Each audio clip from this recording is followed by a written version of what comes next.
Romeo Ermenegildo Palma è il nuovo presidente della Corte di Giustizia Tributaria di primo grado di Agrigento, magistrato contabile di 62 anni e presidente della sezione della Corte dei Conti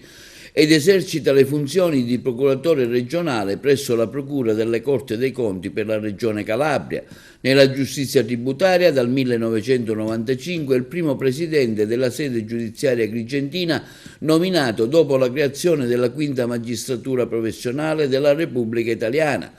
Titolare di specializzazioni post-universitarie, docente universitario e docente stabile presso prestigiosi istituti di alta specializzazione e formazione post-universitaria, ha maturato un'ampia esperienza come chef manager in uffici emergenziali della Presidenza del Consiglio dei Ministri in vari dipartimenti regionali, è esperto in management delle imprese pubbliche e revisione di controllo degli enti locali ed autore di numerose pubblicazioni scientifiche.